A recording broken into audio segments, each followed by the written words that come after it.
Bom dia a todos, bom dia Bruno, bom dia Bia. Agradeço muito a oportunidade de estar aqui mostrando o nosso trabalho, o Mesa Brasil. Eu sou coordenadora do Mesa Brasil no Rio de Janeiro. Pode passar, por favor. Nós somos uma rede de solidariedade, né, uma rede de pessoas que combatem a fome e o desperdício de alimentos no nosso país. Você poderia passar o slide, por favor? Por favor, passar. Pronto. Não tem problema. Então, o que a gente... Não, só o slide por enquanto. Ah, obrigada. Então, a gente diz que nós integramos uma rede nacional de banco de alimentos e que nós hoje somos a maior rede de banco de alimentos da América Latina. Hoje nós temos no Brasil 93 bancos de alimentos distribuídos em todos os estados do Brasil. E o nosso conceito é um conceito simples, é recolher o alimento que está sobrando e levar para onde está faltando, né? A gente fala tanto dessa conta que não fecha, um país com tanto alimento e tantas pessoas passando fome, mas o que de fato a gente pode fazer para que pelo menos que a gente diminua essa diferença com dignidade, né, levando um alimento de qualidade, um alimento de fato próprio para o consumo humano. Então, nós falamos que nós temos esse trabalho construído através de parcerias. Nós não compramos nenhum alimento, todos os alimentos que chegam para a gente, eles chegam através de uma parceria, e esses parceiros são pessoas responsáveis, empresas, pessoas físicas, que podem chegar para a gente e contribuir com esse projeto, né? Nós estamos há mais de 20 anos no Rio de Janeiro. Hoje nós atendemos aproximadamente 120 mil pessoas em 850 instituições cadastradas no programa. Na verdade, já são mais de 3 mil toneladas de alimentos distribuídos. Durante a época da pandemia, no início da pandemia, a gente percebeu que precisava movimentar uma quantidade maior de alimentos, porque a procura foi muito grande, né? Pessoas que não estavam dentro do nosso perfil de atendimento passaram a procurar por nós, pedindo essa colaboração. E, nesse caso, o Mesa no Campo que é o projeto que a Bia falou inicialmente, fez uma diferença muito grande. Nós desenvolvemos uma tecnologia social, porque nós criamos uma cesta de hortifruti, que foi uma novidade, e que a gente ficou um pouco preocupada de como seria recebido por essas pessoas, né? Porque a gente sabe que nem sempre as pessoas têm acesso a frutas, verduras e legumes. É mais fácil você doar o alimento não perecível.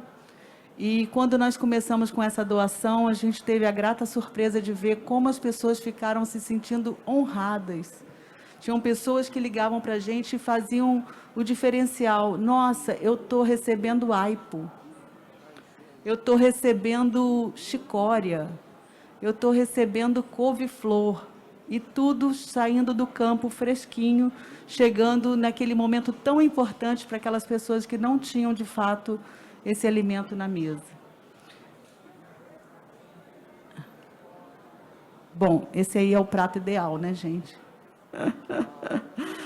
Bom, então, como funciona? Eu falei para vocês que nós fazemos contatos com parceiros e levamos o alimento que está sobrando para pessoas que não têm esse alimento, mas sempre focado em uma instituição assistencial.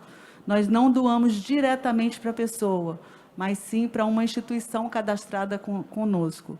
Nós fazemos uma visita nessa instituição, a gente procura ver o seu perfil, qual é o público atendido, qual é o segmento atendido, e essa doação será sempre feita de acordo com esse perfil, através de uma equipe multidisciplinar entre assistentes sociais e nutricionistas, né? Então, quem pode doar para a gente, eu falei para vocês, são indústrias alimentícias, centrais de distribuição, supermercados, pessoas físicas. E o que pode ser doado? Frutas, legumes, verduras, itens de mercearia.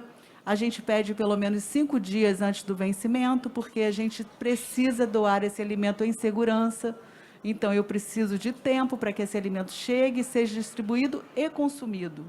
Então, a gente tem sempre uma lógica de pensar nessa instituição que está recebendo, qual é a quantidade que ela vai receber para, de fato, ter certeza de que ela vai consumir esse alimento dentro do prazo de validade. Então, isso é um trabalho feito diariamente. A gente tem muita preocupação com isso, uma responsabilidade muito grande em fechar o ciclo. A gente não se preocupa só com a doação, mas como ela será consumida, como ela vai ser armazenada.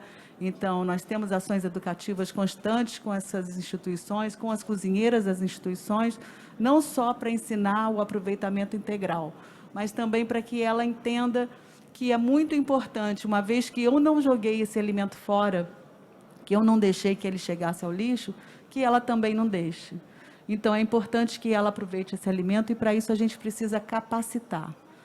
E utensílios em geral. A gente diz que qualquer pessoa pode ser um doador. Eu posso doar um serviço, eu posso doar um espaço. A parceria é infinita, né? A gente não precisa... eu não tenho alimento para doar, mas eu posso doar um espaço para divulgar o nosso trabalho. Eu posso doar um combustível para o nosso veículo circular. Eu posso doar uma palavra, um site. Pô, tudo é bem-vindo, né?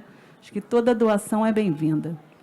E aí, o que não pode ser doado, né? O que a gente não recebe?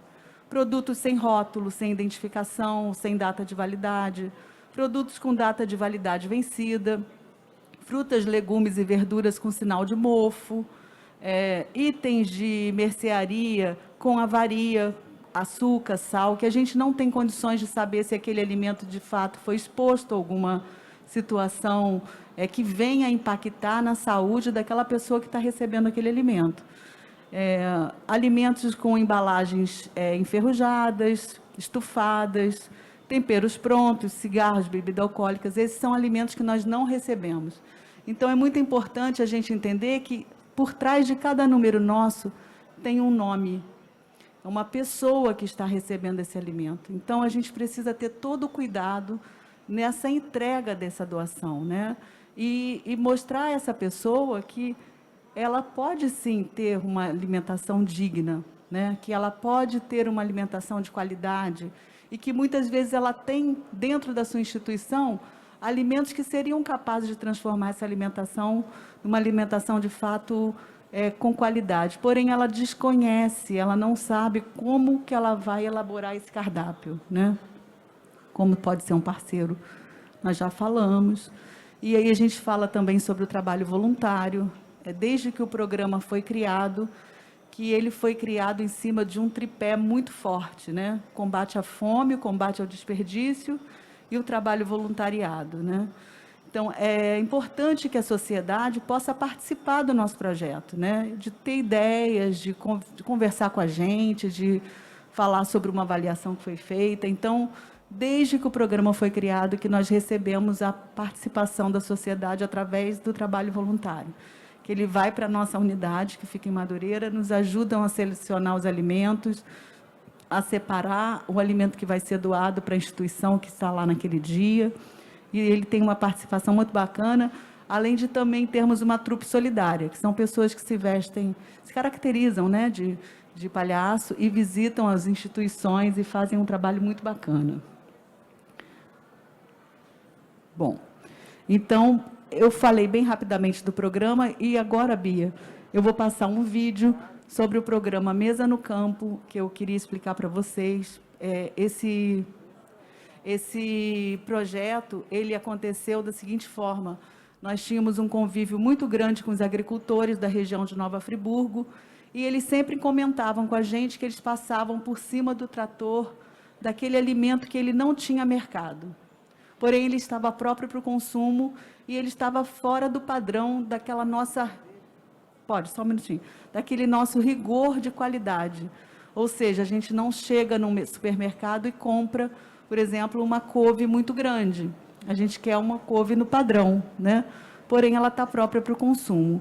E aí nós criamos esse projeto, Mesa no Campo, ele já vai para 3 anos, e ele foi uma surpresa muito grata e, ao mesmo tempo, muito triste, porque a gente fala tanto que não tem comida e a comida está no solo e está ficando lá e o trator está passando em cima, ao invés dela estar na mesa da gente, das pessoas que precisam. Então, por favor, pode passar o vídeo.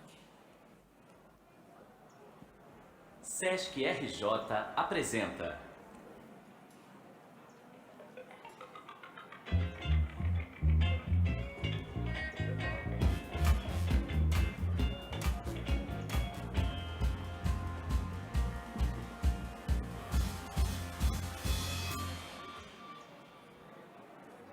Eu tenho uma ligação afetiva com o alimento. E o Brasil, essa terra linda e abençoada, é o quarto maior produtor de alimentos do planeta. Mas vocês sabiam que 39 mil toneladas de comida acabam no lixo todos os dias? Tudo isso poderia alimentar 19 milhões de pessoas, com as 3 refeições básicas: café da manhã, almoço e jantar. O programa Mesa Brasil percorre diariamente mais de 4 mil empresas parceiras para levar toneladas de alimentos que seriam jogados no lixo a mais de 2 mil entidades sociais.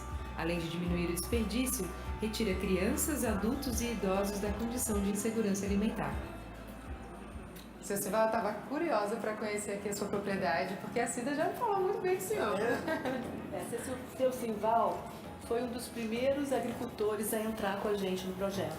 Ah, que legal. E, seu Sival, o que aconteceu com o excedente da sua produção antes do Mesa Brasil? Infelizmente a gente passava o trator em cima, acabava com tudo. Passava o trator em cima dos alimentos bons? Se ele tiver um sinalzinho, alguma coisa, ele não pode vender. Não querem comprar, Não né? quer comprar. E, Cida, como que o Mesa Brasil chegou aqui em Friburgo? Então, já é um sonho antigo do Mesa Brasil recolher os alimentos que são excedentes de produção. Eles fizeram a plantação, mas não vão colher. E esse alimento ele está totalmente próprio para o consumo e é uma alegria quando ele chega na instituição. E, seu Sival, o que o senhor tem pra gente hoje? Eu não vim aqui só para passear, não. Eu vim pegar as doações também para o Mesa Brasil. Hoje nós temos couve-flor e repolho. Adoro. E o senhor vai colher agora? Vou ler agora. E eu posso participar? Quero, vamos lá. Opa, vamos embora então.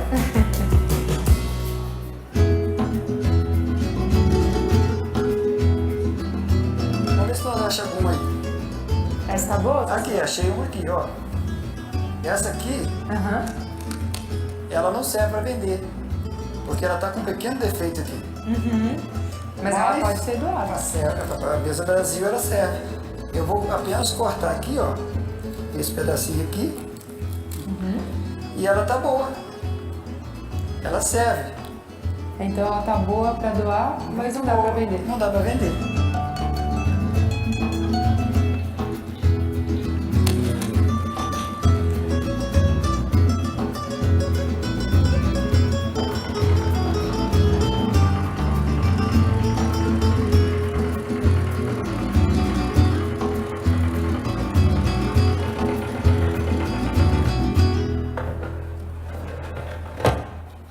Pronto, já acabamos a colheita e agora eu quero te fazer um convite, seu Sival. Vamos lá conhecer para quem vai essa doação? Claro que eu aceito. Então vamos lá.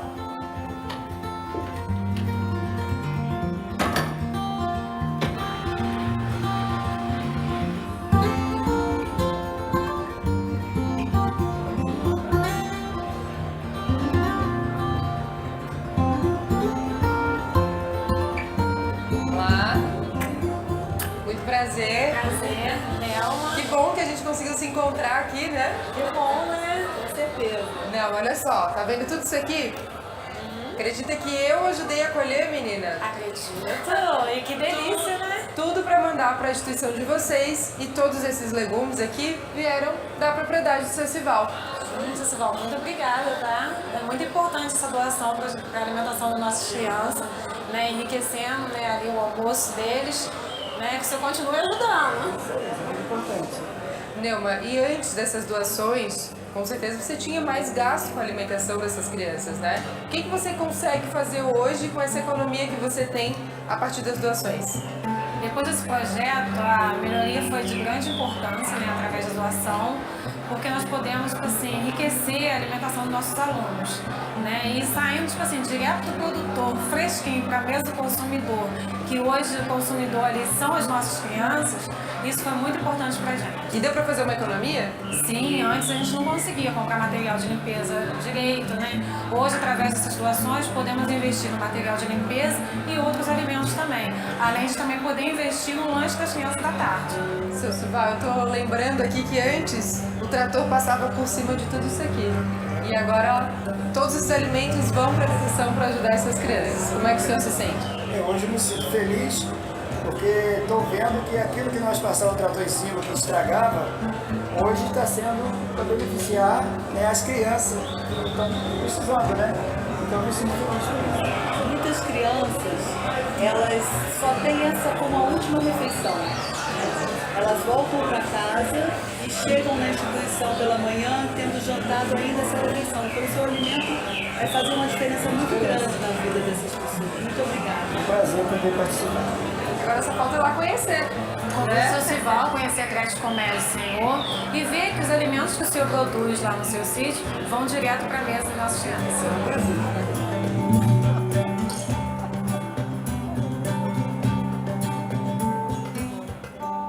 No próximo episódio da série, a gente vai conhecer o processo de capacitação das cozinheiras e descobrir como que elas conseguem transformar beterraba em bolo, arroz em docinho de festa e até feijão em bravo. Leia, discuta, converse com seus amigos, familiares, leve o tema para o trabalho, para a sua escola ou faculdade. E assim, vamos avaliar quais as atitudes que a gente pode mudar para fazer a diferença. E vamos juntos combater o desperdício de alimentos no Brasil. Fique agora com essa receita deliciosa de mousse de couve-flor. Andréia, para você, como é participar do Mesa Brasil? Enriquecedor. É um momento que desafia a gente a elaborar novas receitas, porque a gente pensa em couve-flor somente com preparação salgada. E, no entanto, tem tantas outras possibilidades, né? Olha, tem que ser muito criativo mesmo, porque, sinceramente, eu já pedi quase tudo na cozinha. Agora, a mousse de couve-flor, uma sobremesa com couve-flor, eu nunca nem vi. É deliciosa e muito fácil de fazer, até criança pode fazer isso aí. A receita é muito simples. Primeiro, a estrela, a couve-flor.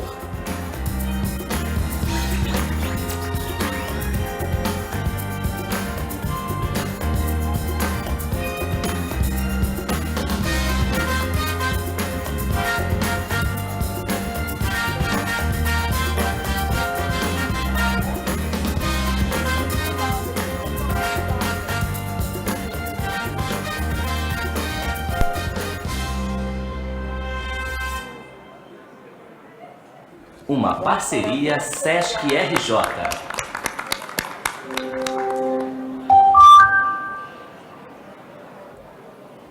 É isso, pessoal. Então, assim, na verdade, é uma parte importante do nosso trabalho. Eu ia falar que é um pouco, mas não é não, porque é muito. Então, é uma parte importante do nosso trabalho. Nós temos outros projetos também, né? Temos o projeto Redes Gastronômicas, temos o Pequeno Gourmet, mas o Mesa no Campo, de fato, né, Bia? Ele é uma joia, porque a gente passou, como eu falei, nós fomos criados em cima de 2 pilares muito fortes, que era o combate à fome e ao desperdício.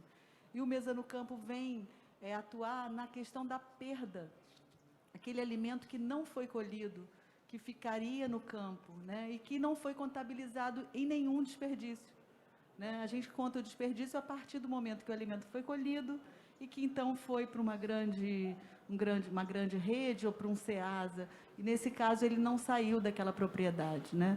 E a gente está falando aqui de apenas uma associação, que é a nossa parceira, que é a ProSol, no entanto, num universo de muitas associações, né?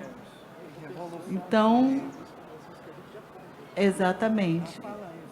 Então é isso, Bia. Obrigada pela oportunidade de mostrar nosso trabalho. Eu nem sei como é que meu telefone tocou. Parabéns, Cida. Cada vez que eu vejo, eu fico assim empolgada e estou muito feliz que seja exatamente o Bruno Nunes, não por acaso que eu convidei. Eu acompanho o Bruno há muitos anos, eu tenho esse prazer. E ele tem essa sensibilidade de identificar, não vou elogiar muito ele, que ele vai ficar mascarado, que eu estou sempre elogiando o Bruno. Mas ele tem essa sensibilidade de identificar programas que tenham alinhamento com as iniciativas que estão sendo promovidas no Ministério. Então, é como eu disse, esse painel tem um foco regional, convidado nacional e depois teremos um convidado global, para identificar de que maneira o MESA vai ocupando esses terrenos todos. Bruno, como é que você vê, então, uma sinergia entre o Ministério da Ciência e Tecnologia e o MESA? Por favor. Alô? Muito bem-vindo. Obrigado, Bia. Prazer, Cida. É um prazer conhecer esse projeto. Para nós, a questão do desperdício desperdício de alimentos é uma das principais causas que mobilizou alguns dos nossos projetos, como eu vou citar aqui. E a segurança alimentar e nutricional, para nós, é um dos pilares que nós temos dentro da agenda de bioeconomia dentro do Ministério. Eu vou falar muito rapidamente sobre bioeconomia aqui, mas eu vou focar nos projetos onde eu vejo que existem potenciais, onde a gente trabalha exatamente para a garantia da segurança alimentar e nutricional, inclusive evitando-se perdas, né? E vendo possíveis sinergias com iniciativas como a sua, né? E depois vai ser muito gratificante ver a visão da OCDE também sobre isso, né? De como que a gente pode se encaixar junto com eles em esforços globais para isso. Então, né, falar muito rapidamente sobre como que nós promovemos aí, o Ministério vem desenvolvendo ações para promover uma bioeconomia que ela seja circular e sustentável, né? Então, vale a pena só passar rapidamente sobre o que é o Ministério, né, sobre para o que nós existimos, né? O ministro costuma dizer que nós somos a caixa de ferramentas da esplanada.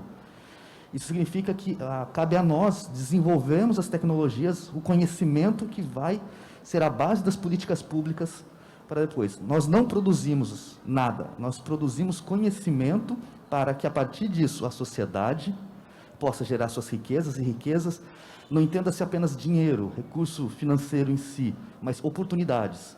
Que a gente gere conhecimento que nós possamos induzir a geração de conhecimento que vai induzir a geração dessas riquezas, dessas oportunidades para o Brasil, pensando exatamente na qualidade de vida dos brasileiros. Essa é a nossa missão.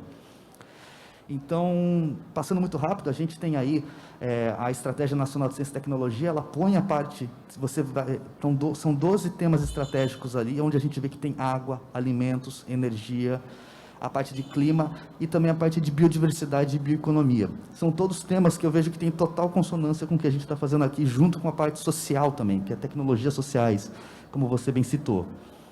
E para cada um desses temas estratégicos é desenvolvido o seu próprio planejamento, né? No caso aqui, esse planejamento ele foi lançado em 2018, ele define bioeconomia, né? Mas naquele sentido de se pensar na transição do que é fóssil e finito para o que é renovável e biológico, né? E como a gente faz isso pensando em desenvolvimento sustentável, crescimento sustentável, bem-estar da sociedade, promoção da saúde dessa população.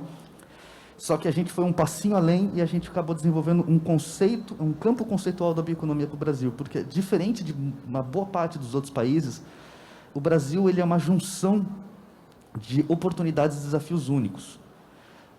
Poucos países podem se orgulhar de ter uma bioeconomia tão diversificada quanto o Brasil pode ter, porque são poucos os países que unem a agricultura forte, unem uma biodiversidade riquíssima, uma sociobiodiversidade, que é algo que é quase exclusivo.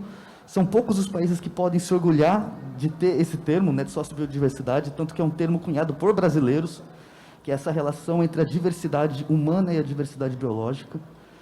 E, além disso, a gente tem uma capacidade científica, a nossa capacidade científica mais proeminente no mundo são exatamente nas áreas de ciências biológicas, ciências agrárias, e ciências da saúde, que são as bases da bioeconomia. Então, nós temos aí um conjunto de fatores que faz com que o Brasil realmente tenha uma aptidão natural para a bioeconomia.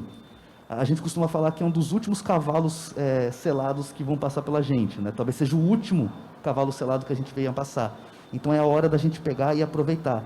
E é importante citar tudo isso, porque esse mesmo projeto que está aí na tela, né, que deu origem a esse campo conceitual, esse campo conceitual ele foi construído em fóruns de debates com sociedade civil, com agentes governamentais, empresariais, acadêmicos, que é o projeto Oportunidades e Desafios da Bioeconomia. Ele é um fórum de debates que a gente faz para poder pensar a bioeconomia. E ali a gente chegou à conclusão as bases que essa bioeconomia brasileira tem que ter. E uma delas é exatamente a segurança integrada a garantia integrada das seguranças hídrica, energética e alimentar, bem próximo daquilo que preconiza a FAO, né, naquela questão de nexos que eles têm. Então, a gente não pode desenvolver, a gente tem que priorizar sistemas que, ao solucionar um problema, como, por exemplo, biocombustíveis, eles não ameacem.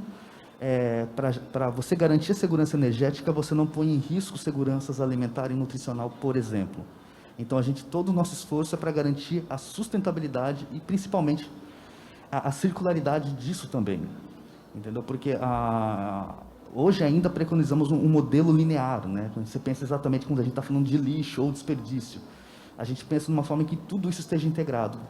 O que você vê como hoje resíduo, na verdade, é um coproduto ou um novo produto que ele entre naquilo tudo. E, na verdade, isso tem que ser feito desde o início, quando você começa a pensar um produto. Você já pensa nele como ele vai ser reinserido. Você tem redesenhos de cadeias produtivas como um todo. Então, isso a gente tem trabalhado, os nossos projetos tentem refletir a isso, né? Aqui é só uma visão geral de como é esse plano que a gente fez, né? Então, ele foca em tecnologias de biomassa, de produção de biomassa, tecnologias para processamento dessa biomassa e, por fim, tecnologias que vão pegar essa biomassa já processada e desenvolver novos bioprodutos, né? E desenvolver até mesmo usos alternativos que não haviam sido pensados antes. Vale lembrar que biocombustíveis, para nós, para o Brasil, é tão importante que ele mereceu à parte um plano à parte. Isso sempre a gente cita porque realmente o Brasil tem uma grande oportunidade no biocombustíveis e a gente tem que aprender a lidar isso com relação a sermos questionados lá fora. A gente sempre é muito questionado se nossos biocombustíveis eles são seguros alimentarmente falando, né? E a gente chega à conclusão que sim. Até porque tem algumas plantas que eu posso citar depois em algum outro momento, elas estão sendo estudadas no Brasil. É o caso da macaúba, a gente teve aqui o exemplo da macaúba ontem. Ela ainda não foi explorada no seu potencial máximo e ela pode fornecer tanto alimento quanto biocombustíveis avançados até, como é o caso do bioquerosene de aviação. Passando bem rapidamente, acho que aqui é importante a gente parar um pouco, o que a gente está fazendo para a bioeconomia, né? Quais são nossos esforços. Então, como eu falei, uma das primeiras ações que nós fizemos, tão logo foi instituída a coordenação, é trabalhar exatamente no conceito do nexus, né? Então, nós fizemos uma chamada pública, selecionamos 30 projetos em 5 biomas, o único bioma que não foi contemplado foi o amazônico, dado o tamanho, para ele seria necessário apenas uma única chamada somente para ele. E aqui a ideia é desenvolver soluções sustentáveis que garantam exatamente as 3 seguranças de forma integrada. Nós temos alguns casos brilhantes de soluções que foram dadas, que vão desde o desenvolvimento de sistemas de hortas fotovoltaicas, até questões de roteiros socioculturais, envolvendo um aspecto da biodiversidade em si. A gente tem, por exemplo, o Rota dos Butiazais, que o butiá, ela é uma palmeira brasileira muito típica no sul, mas que se descobriu já que ela chega até o centro-oeste do Brasil, e tem toda uma cultura alimentar, e não só alimentar, tradições mesmo envolvendo essa planta. Então, essa Rota dos Butiazais, ela recupera essa rota, ela leva roteiros culinários, gastronômicos, feiras. Então, esse grupo de pesquisas está conseguindo retomar isso culturalmente, esses roteiros culturais. Essa é uma das soluções possíveis. Mas a gente tem também, por exemplo, o caso de um projeto chamado Ecolume, que fica no sertão de Pernambuco, onde nós desenvolvemos a geração de alimentos, né, hidropônicos através de energia fotovoltaica. Então, gera-se energia excedente, inclusive, para as próprias escolas, que essas hortas são instaladas em escolas agrícolas, escolas da família, como eles falam lá. E, além disso, isso move toda uma parte da geração da energia para o sistema hidropônico. E esse sistema hidropônico, por sua vez, também tem um sistema de aquaponia, né, onde você também tem a produção de peixes, e o excedente do que tem ali é produzido nutri-galinhas. Então, você tem toda a produção de proteína, produção de verduras a partir daquilo, e especialmente de condimentos também, que tem um valor agregado maior. Então, são exemplos de como a gente consegue estar trabalhando. Você pensar em hidroponia no sertão é meio contraditório, mas você consegue fazer isso porque aquela água fica circulando e sendo filtrada pelo próprio sistema. Então, você produz alimentos com maior eficiência hídrica, com energia renovável e produz alimentos. Então, você tem as 3 garantias também. Então, são projetos como esses que nós fazemos dentro do Nexus. Ele tende a virar um programa repaginado, não com esse nome, mas com a ideia de sistemas integrados para a produção, né? Pensando em LPF, sistemas agroflorestais, sempre garantindo as 3 seguranças. Um outro projeto muito importante para nós é a Plagesam, que é a plataforma de gestão do conhecimento em segurança alimentar e nutricional. A nossa intenção aqui é fazer um repositório de todos os grupos de pesquisa brasileiros, que são inúmeros, né? Nós temos uma capacidade de produção científica enorme nesse tema de segurança alimentar. Agrupar essa comunidade toda dentro da plataforma para fazer um repositório das experiências deles, das pesquisas deles, georreferenciar, mapear mesmo onde estão cada uma delas, permitir o contato maior uma maior sinergia e um maior contato entre essas instituições, entre esses grupos de pesquisas, e fomentar o debate, né? Então, essas comunidades, esses grupos teriam páginas, digamos, ali dentro, fóruns próprios de discussão, onde poderiam ser discutidos temas comuns, e dali surgir uma sinergia e um trabalho melhor, um efetivo maior, e principalmente, é uma plataforma do governo. A nossa intenção do Ministério é ter esses dados e gerar indicadores a partir disso, dessas experiências, dos bancos de dados públicos sobre o tema, para que possa municiar, subsidiar as ações do próprio governo. Então, do próprio Ministério, sabendo aonde a gente precisa fomentar mais, aonde estão os gargalos, quanto dos outros ministérios, como o MAPA, por exemplo, como o Ministério do Desenvolvimento Regional, o Ministério da Cidadania. Um outro projeto nosso, bem interessante, que tem uma sinergia enorme com o que você está falando do MESA, é o Cadeias Produtivas da Bioeconomia. Aqui nós utilizamos ciência e tecnologia para solucionar gargalos de cadeias já estruturadas ou em estruturação.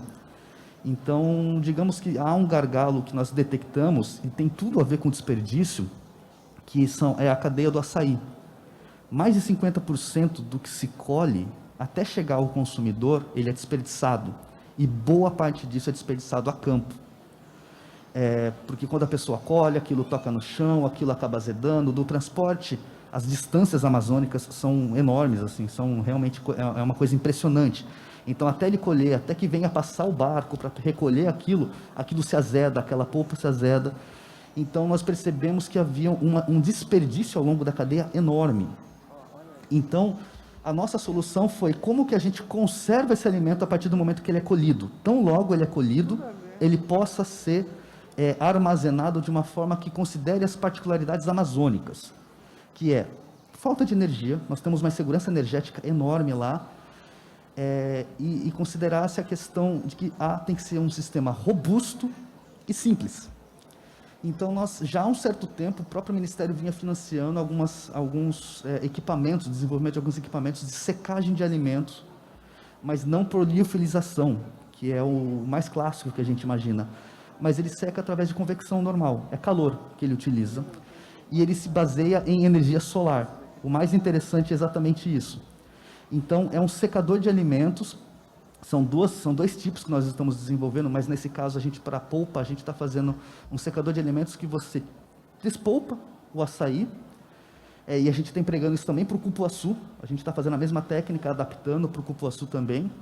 Você pega essa polpa e você insere ela numa máquina que ela passa um filme, e esse filme percorre um túnel, onde é colocado ar quente por cima e água quente por baixo. Isso faz com que aquilo se desidrate, chegue ao final, ele é moído. Então, gera-se um filme e esse filme é moído. Então você tem o powder, né, o pó de açaí, o açaí desidratado. Isso tudo com energia. A parte da energia elétrica que é gerada, que é necessária para o processo, é de células fotovoltaicas, e o calor necessário é gerado através da queima do próprio caroço do açaí, que hoje é um problema. Você tem o caroço do açaí, que hoje ele é um contaminante dos solos e dos rios, dado o volume enorme que é produzido, não há capacidade de biodegradação suficiente para isso. Então, a gente está usando isso para gerar a própria energia do sistema, pensando em circularidade novamente. Então, você tem aí uma questão de que você aumenta o tempo de vida desse produto, de prateleira dele, digamos assim, e você diminui a carga de água daquilo. Então, você não tem um transporte de água quando você vai pensar. Então, você também tem uma questão de que você consegue armazenar isso sem cadeia de frio, que é um grande problema lá. Você pode armazenar num galpão as almofadinhas, digamos assim, de açaí que são geradas, como igual aquelas almofadas de café. Então você consegue... Tá. Então você consegue disso. Isso é só um exemplo do que a gente está fazendo. Um outro exemplo do que você citou é o licuri.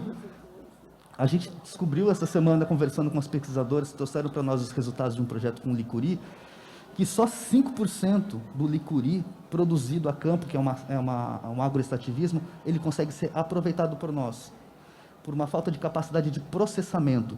E esse licuri, ele tem uma planta endêmica da Caatinga, ela tem uma importância gigantesca de forma alimentar. Para você ter uma noção, o GDF, o governo do Distrito Federal, usa o licuri na merenda escolar. Então ele sai lá da Bahia e vem para nós, mas somente 5% consegue ser aproveitado a campo. O restante literalmente apodrece nos pés ou cai para a alimentação do gado ou da fauna. Então a gente vê um potencial enorme com o que a gente está desenvolvendo de poder aproveitar ainda mais essas riquezas naturais brasileiras, gerando novamente emprego, renda, oportunidade, igualdade também, que é uma coisa muito importante, né? Passando muito rapidamente, também trabalhamos com polinizadores, trabalhamos com economia circular, trabalhamos com essa questão de pensar a bioeconomia, bioenergia, soluções baseadas na natureza. Os próximos passos que a gente vê aí também é uma questão de trabalhar as biorefinarias, né, como a gente processa tudo isso, para também alimentos do futuro, pensando em alimentos nutracêuticos, alimentos orgânicos, proteínas alternativas e toda uma parte de química renováveis, né? Então, cadeia produtiva, esse programa que eu citei para vocês, né, aqui o que ele é, a ideia é abarcar todo o Brasil. Hoje trabalhamos na Amazônia e Caatinga, mas ano que vem teremos uma chamada pública para todo o Brasil. Aqui a gente já tem bem definido, né, quais são os critérios de elegibilidade, ou seja, o que é de fato um projeto e como ele é selecionado. E aqui citando os casos dos projetos pilotos que nós já temos trabalhando, né? Eu citei o açaí cupuaçu, o licuri, mas também temos um trabalho muito importante com o pirarucu. Eu poderia passar aqui em outro momento explicando melhor eles, mas a gente já está em cima do tempo, Bia, então queria agradecer a oportunidade aqui de conhecer o Mesa Brasil. Oh, meu Deus, eu que agradeço, era tudo que eu queria fazer esse noivado aqui, depois, quem sabe, um casamento. No momento eu namoro, mas quem sabe isso ainda vira um casal, eu viro, mas você me chama para madrinha. Se funcionar, quem sabe. Bruno, obrigado, eu sabia que você ia identificar a joia que é o Mesa Brasil. Eu estou muito feliz e quero acompanhar de perto, eu já vi que você e a Cida já se entenderam e que a gente vai continuar muito bem. Eu queria pedir, então, por gentileza, eu não sei como é que está, se ele está lá pacientemente nos aguardando, José Henrique Garcilaso. Ele está pronto. Ah, Zé Henrique. Hi, nice to see you. Thank you for being so patient, waiting for... Obrigado por ser tão paciente. Zé Henrique é um cara tão legal. Thank you very much. Muito obrigado. Espero que você teve um bom resumo do que é o Mesa Brasil, Mesa no Campo, e quão importante é o projeto bioeconômico no Brasil. E nós temos a honra de ter aqui o Bruno Nunes, e eu estou muito bem acompanhada com a Cida, que é muito importante. Então, Bruno, como que você vê tudo que você ouviu até agora? CDE, but go ahead. Quem precisar de tradução pode pegar ali, porque o Zé Henrique vai falar inglês. Então, quem quiser, Bruno não precisa, mas quem quiser pegar. Welcome, Zé Henrique. Bom, bem-vindo, é bom tê-lo conosco. Você tem a palavra. Muito obrigado. Primeiramente, vocês conseguem me ouvir? Sim. Perfeito. Bom, eu estou muito invejoso de não poder estar aí com vocês. Realmente é um dia lindo aqui. Eu estou aqui a 0 graus, né? Em Paris, né? Mas enfim, eu vejo que o dia ali está muito bonito, mas eu estava ouvindo com muito interesse as iniciativas e eu queria falar sobre algumas coisas hoje. Queria apresentar para vocês alguns trabalhos importantes que nós estamos fazendo na OCDE. Eu acho que para lhes dar uma visão geral sobre como o desenvolvimento rural tem evoluído ao longo dos anos e como nós entendemos o papel do desenvolvimento rural. E o papel que pode desempenhar na agenda da mudança climática. Nós lançamos a nova iniciativa que se chama a Agenda Rural para a Ação Climática, que foi introduzida na COP26. Eu fui lá, tivemos 2 sessões, um evento lateral, e foi algo muito interessante que nós conversamos lá. E eu quero explicar um pouquinho e falar sobre o papel de como esse desenvolvimento rural pode ter realmente essa importância nessas iniciativas. E alguns dos exemplos que vocês mostraram, na verdade, estão andando nessa direção. Então, do nosso ponto de vista, o que nós queremos é ajudá-los e queremos compartilhar e queremos fazer com que os governos possam acelerar essa transição. Então, acho que nós estamos em um momento muito importante. Primeiramente, a OCDE é uma organização que está baseada em Paris. Para aqueles que não sabem, é a Organização para a Cooperação Econômica e Desenvolvimento Econômico. Tem 38 países membros que se reúnem e nós aconselhamos os governos sobre o que devem fazer. Então, a OCDE, toda a ação acontece em comitês e nós não temos dinheiro, né, como a IMF, nem como o Banco Mundial. Então, nós temos que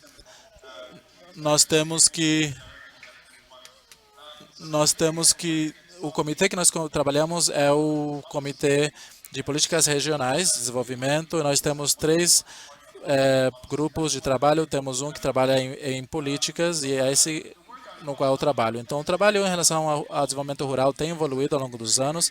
Eu acho que é muito importante entender o que nós entendemos em termos de desenvolvimento rural. Então, começou reconhecendo que não tudo no âmbito rural é agricultura, né? E não todos os lugares rurais estão atrasados. Vemos muitos lugares que estão muito avançados em termos de desenvolvimento rural. E também temos 30% da população da OCDE está em lugares rurais. E somente 2% dos trabalhos acontecem na agricultura. Então, nós temos 28% em atividades não agriculturais. Então, é muito importante realmente incentivar essa agenda em relação à mudança climática. Eu acho que tem que ter um papel muito importante. Então, ao longo dos anos, basicamente, nós trabalhamos nessa agenda e nós criamos um novo arcabouço que se chama o bem-estar rural. E isso foca nas pessoas. É uma grande mudança, porque tradicionalmente as políticas de desenvolvimento rural focam em setores da agricultura, né, silvicultura, pesca. Nós estamos querendo dizer que as pessoas são importantes. Será que nós estamos melhorando a vida das pessoas, sim ou não? E quando pensamos nesse arcabouço, em termos dessa abordagem baseada em pessoas ao desenvolvimento rural, tem o âmbito econômico, o âmbito social e o âmbito ambiental, né? Então, o que tem acontecido é que nós temos trabalhado muito no âmbito econômico e social, e o nosso comitê tem priorizado o trabalho em relação ao ambiente, porque nós acreditamos que é uma área que nós estamos tentando realmente fomentar os nossos esforços com essa abordagem, e isso é algo muito interessante. Então, o que nós vimos na COP26, normalmente o que acontece é você tem ministros, né, chefes de Estado que aparecem lá na COP26 e eles assinam esses acordos muito visíveis e depois desaparecem, né, até a próxima reunião.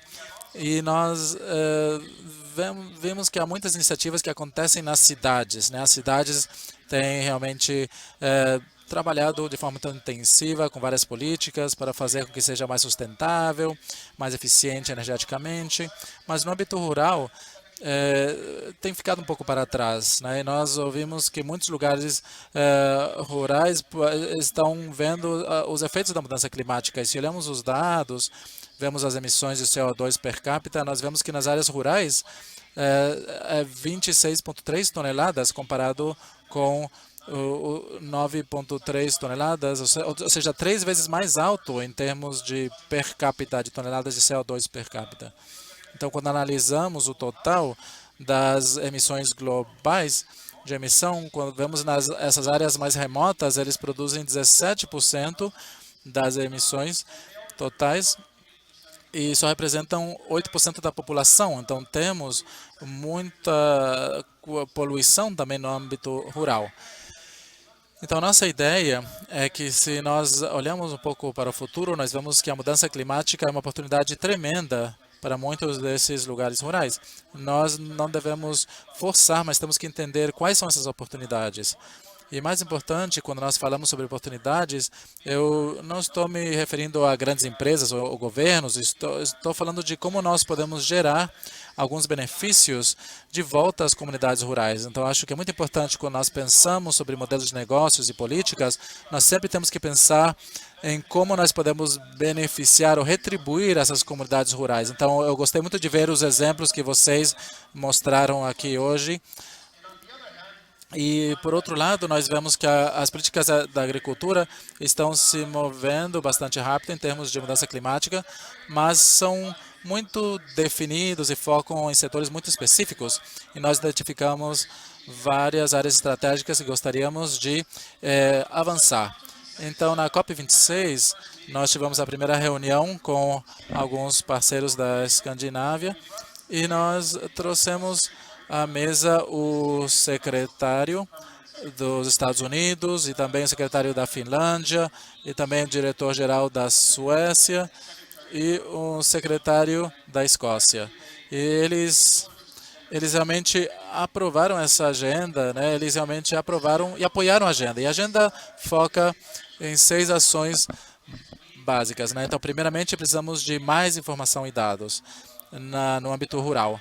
Nós não temos ideia de quão bom ou ruim estejam as zonas rurais, né, em termos da transição a economias de baixo carbono, quando comparamos com as cidades, né? Então, precisamos de mais dados.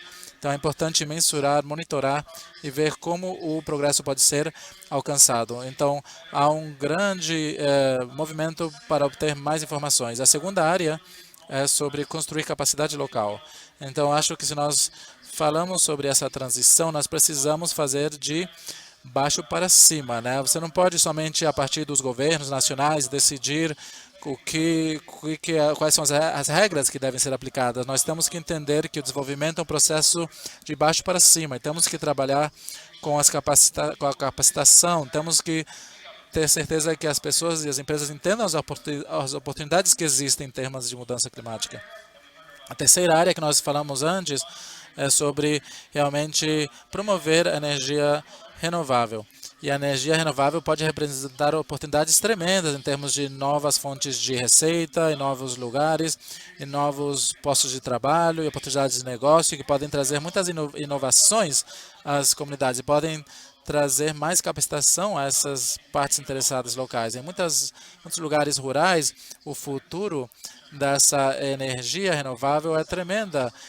Muitos são lugares isolados e eles poderiam produzir a sua energia própria. Então, nós estamos vendo que os alemães, por exemplo, estão gerando muita tecnologia muito emocionante em relação a hidrocombustíveis. Isso basicamente quer dizer transformar, né, essas energias renováveis em unidades de armazenagem que podem ser enviadas ou transportadas. Então, o problema às vezes é a intermitência, mas acho que a tecnologia está fazendo que as energias renováveis possam ser armazenadas e transportadas. E isso vai ser uma mudança enorme. E o quarto ponto que nós vimos que é muito importante é sobre a bioeconomia e essa economia circular. E nós vemos que há uma oportunidade enorme aqui para fazer novos modelos de negócios e para pensar em como podemos reciclar, como podemos reutilizar, né, os recursos, os serviços que são produzidos. Vimos exemplos fantásticos que vocês mostraram aqui. E na COP26 nós tivemos uma apresentação muito interessante, que é da Dinamarca, que é um pequeno grupo que foca em 5 ou 6 tecnologias de estado da arte, né? Mas mais do que isso, eles desenvolveram um modelo de negócios para que muitos dos benefícios que são gerados possa voltar à comunidade local. Como mencionei antes, é muito importante quando pensamos em fazer essa transição a baixo carbono, temos que pensar em trazer alguns desses benefícios de volta ao as pessoas. E o quinto ponto eram serviços, né? Isso aqui é uma área muito interessante na Europa, onde há muita captura de carbono, né? Muitas empresas estão comprando terras, né, de agricultura para estabelecer as tecnologias de baixo carbono. Então, é muito importante pensar nesses serviços ao ecossistema que podem ser entregues no futuro. E a última ação, o último ponto é sobre a descarbonização, né, do transporte nas áreas rurais. Eu acho que isso é algo que temos que analisar, trazer novas formas de mobilidade, mais fácil na cidade, né, por causa da densidade, mas no âmbito rural há tecnologias muito emocionantes que poderiam nos permitir fazer isso. E o último ponto que nós vemos é muita discussão sobre fazer o que nós chamamos de fazer uma transição justa, passar do carbono intensivo, né, a carbono neutro.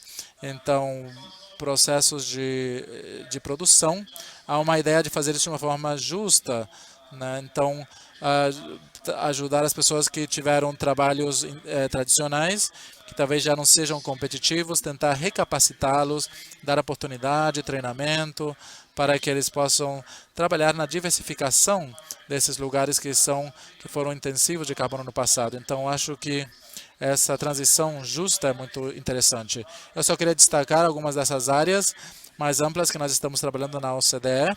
Nós estamos muito interessados nos resultados das suas discussões, dessa plataforma, e nós também gostaríamos de compartilhar isso com os nossos membros. É um esforço que todas as instituições internacionais precisam trabalhar de forma mais próxima. Todos sabem que é muito importante realizar essa transição em relação ao clima, mas eu acho que, como já foi mencionado, temos que acelerar, temos que realmente não podemos passar dessa marca de 0,5, né, de elevação da temperatura. Então, esse aí foi um resumo de todo o trabalho que nós estamos fazendo em combinação com o desenvolvimento rural e a mudança climática. Muito obrigada, José Henrique. Foi um prazer ver tanta sinergia com tudo que a Cida mencionou, tudo que o Bruno mencionou.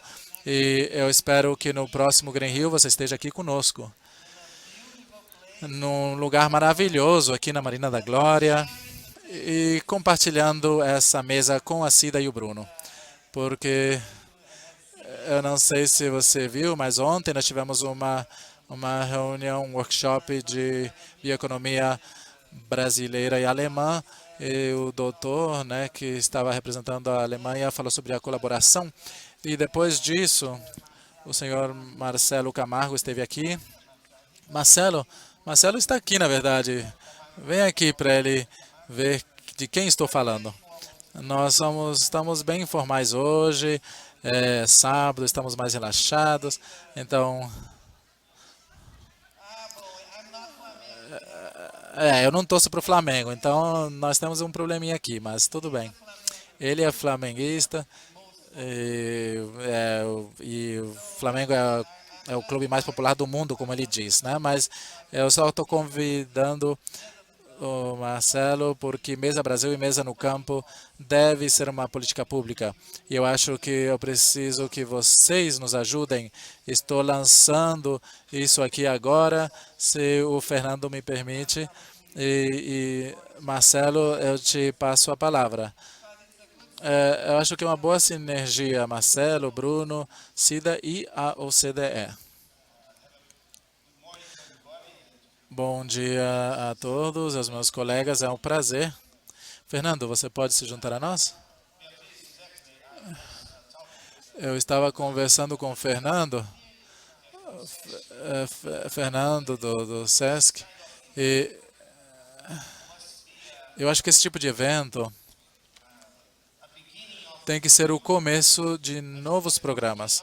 Eu acho que nós não podemos encerrar esse evento sem tentar estabelecer e fazer alguns acordos iniciais para novos programas.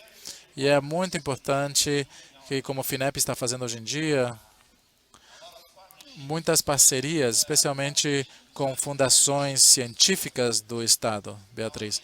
Então, hoje em dia, a FINEP, com essas fundações, nós temos um grande programa que se chama Centelha e também um grande programa que se chama Tecnova. Então, o programa que se chama Centelha também é a oportunidade para as pessoas de inovação, empreendedorismo.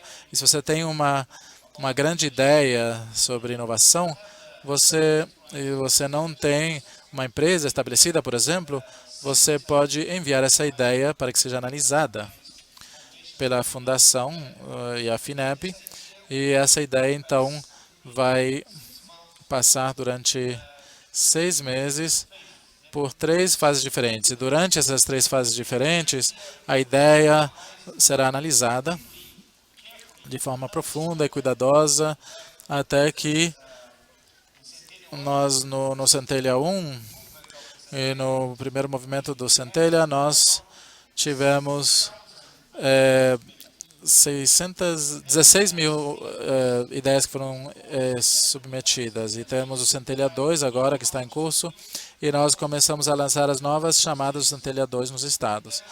E também, eu acho que eu gostaria de aproveitar essa oportunidade para conversar com todos que estão nos ouvindo aqui, que se você tiver uma boa ideia sobre inovação, e se você gostaria de ser um empresário, um empreendedor, né? Se você quer abrir uma empresa, no final da fase, você precisa abrir uma empresa para poder receber o dinheiro da subvenção, né? Porque a nossa legislação obriga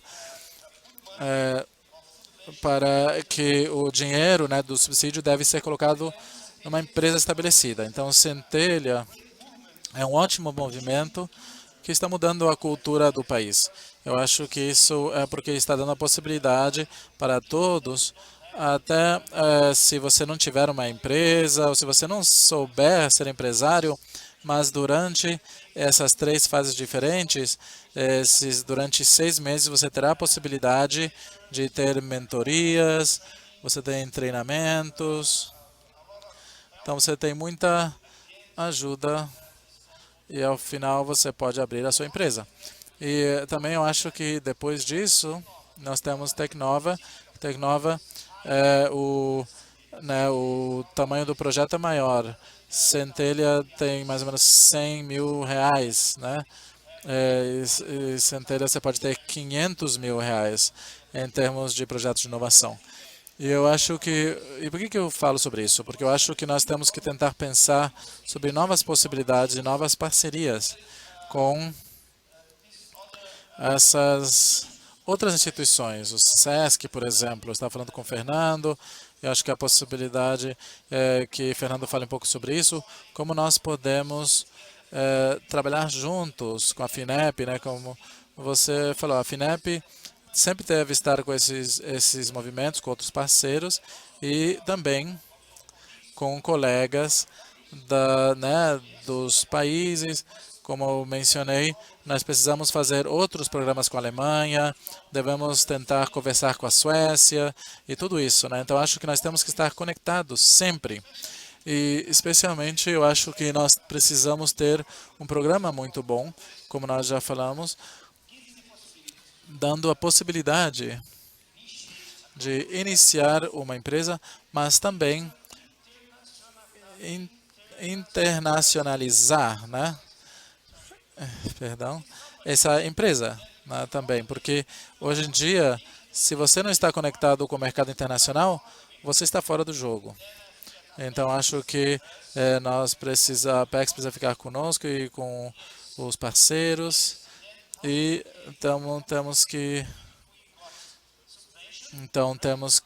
nós temos um subsídio, mas depois disso temos que focar nos limites internacionais, mercados internacionais, e também eu vi que isso é muito importante, porque recebi isso, um estudo de São Carlos, de Fernando de Oliveira, o professor Fernando de Oliveira, e é um estudo que nos mostrou 3 pontos principais que são muito importantes em relação ao sucesso das empresas. E eles estudaram mais ou menos 1000 empresas e as causas de fracasso, né, ou não dessas empresas. E esses 3 pontos principais são, primeiramente, tem que, para começar, a empresa tem que ter o DNA. Tem que ter o DNA da inovação na sangue, desde o início, né? Isso não é tão fácil, porque, por exemplo, como entender a gestão da inovação, né? Então, isso aqui é algo que deve ser muito comum para as empresas, porque, por exemplo, tem um plano, temos orçamento, plano de negócios, mas também, hoje em dia, precisamos ter um plano de inovação. Você precisa ter um plano de inovação, mesmo sendo uma microempresa, por exemplo.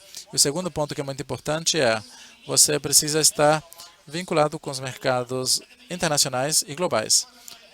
No começo, porque se você você recebe dinheiro, né, do subsídio, mas depois disso você é uma empresa grande vai te comprar. E depois todos os esforços do governo brasileiro, por exemplo, né, vão por água abaixo. Então eu sei que isso é uma regra do jogo, mas precisamos tentar adiar esse tipo de movimento, certo? Precisamos de dar subsídios, depois temos que tentar que a empresa possa crescer e que possa ganhar músculo. E depois, bom, se tiver que ser vendida, tudo bem, mas não no começo, que é o que vemos hoje em dia. E o terceiro ponto do estudo falou sobre a estrutura financeira da empresa. Então, as empresas devem ser, como que eu posso dizer isso? Devem tentar entender muito bem que não com o capital próprio, mas com o capital de terceiros também.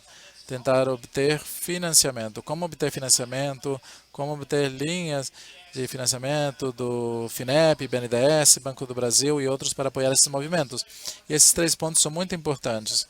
E há ótimas oportunidades para estabelecer, e aqui eu termino, novos programas com esse tipo de novas parcerias que a FINEP não está realmente alcançando hoje em dia. Acho que o SESC vai ser muito importante, meu diretor estará aqui. Meu diretor, eu acho que ele está andando por aí, Marcelo Bortolini. Não sei se Marcelo Bortolini, se ele está me ouvindo, se ele puder aparecer aqui.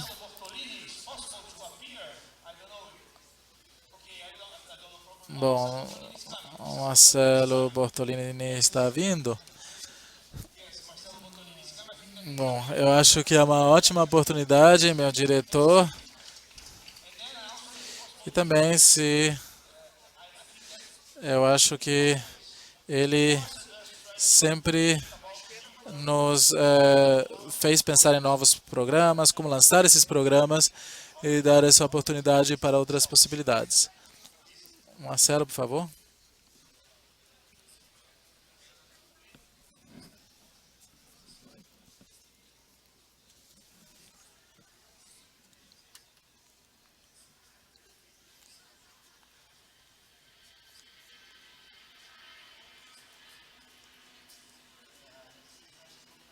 De 12h30, mas eu não posso interromper, porque está uma vibe aqui que está subindo, né? Marcelo Bortolini, thank you very much. Muito obrigada. Eu queria só confirmar, Marisa, se o nosso amigo da OCDE ainda está online, porque eu estou segurando o tempo dele aqui. Are you there, Zé Henrique? I am. I'm listening. Very, very interested. Perfect. It's perfect. Our plan. Sim, estou aqui. Estou muito interessado. Perfeito. Nós temos um novo convidado. Temos 3 novos convidados. Estamos aqui cheios de convidados fantásticos. Temos o Fernando do SESC, do projeto fantástico do Mesa Brasil, que está vinculado à SIDA, que você já viu. E temos agora o Fernando, que está ali. Não sei onde que está a câmera, mas enfim, aí temos o Fernando. Aí temos o Marcelo Bortolini, que está aqui. E Marcelo é diretor da FINEP. Temos 2 Marcelos aqui, ambos são muito bons. E Marcelo Bertolini, vou te pedir, e Fernando, que falem rapidamente, porque nós temos outro painel depois, mas eu não podia deixar passar essa oportunidade. Esse painel está se tornando um painel fantástico que vai ficar na memória da Green Rio. É um prazer vê-lo, é um prazer para mim também. Obrigado, Beatriz, Bruno, Marcelo, Fernando e todos que estão aqui. É um prazer para a FINEP participar da Green Rio. Nós temos uma parceria de longo prazo, né? E é muito importante. Eu estou contente que nós podemos sempre discutir novos projetos. Recentemente, nós fechamos uma chamada em parceria com a Alemanha, parceiros alemães, e eu acho que é uma ótima ideia trabalhar com a OCDE. Então, nós estamos abertos para discutir e trabalhar juntos para apoiar a inovação no Brasil. Era tudo, Beatriz, obrigado. Prazer. Bom, José Henrique, você agora fica encarregado em organizar um painel com essas pessoas nesse painel na OCDE.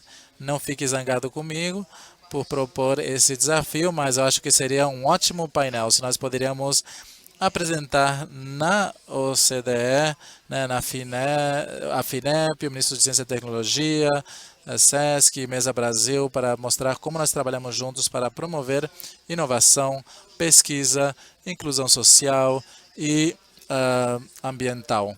Eu só quero encerrar com a palavra de Fernando, por favor. Olá a todos, boa tarde, obrigado, Bia. Eu acho que eu tenho que ser breve, né? Então, eu só quero dizer que é uma honra estar aqui. Falando sobre o SESC, nós temos 120 projetos sociais, um grande portfólio, uma grande carteira. E nós entendemos que nós precisamos de parcerias, estamos comprometidos com os objetivos das Nações Unidas, né? E nós acreditamos que temos que construir parcerias para fazer com que esses projetos sejam mais fortes e que sejam contínuos. Nós acreditamos em projetos contínuos. E nós temos projetos que estão acontecendo em comunidades, nas favelas brasileiras, nas fazendas, né, em grandes cidades, pequenas cidades. Então, mas nós temos que construir uma relação com institutos educativos, institutos governamentais e várias parcerias para que possamos trabalhar juntos, de mãos dadas, fortalecendo esses projetos para promover um impacto real para a nossa sociedade, especialmente a sociedade que está passando fome e a nossa população carente. Então era isso. Eu sei que eu preciso ser breve, então obrigado a todos e vamos trabalhar juntos. Precisamos fazer isso algo real, não somente algo no papel, né? Tem que ser uma realidade, tem que acontecer e obrigado mais uma vez. Boa tarde. Muito obrigada a todos. Espero que possamos ter um almoço com essa vista maravilhosa depois desse painel. E quando você falou sobre centelha, só para encerrar, eu gostei muito. E nós estamos encerrando, mas há uma senhora ali vestida de azul. Eu acho que ela ficaria interessada em conversar com você sobre centelha, a Josefina. Muito obrigado a todos. Thank you so much for being patient. Obrigado, José Henrique, por ficar conosco até agora. E você tem novos amigos brasileiros. Muito obrigada. Vamos em frente.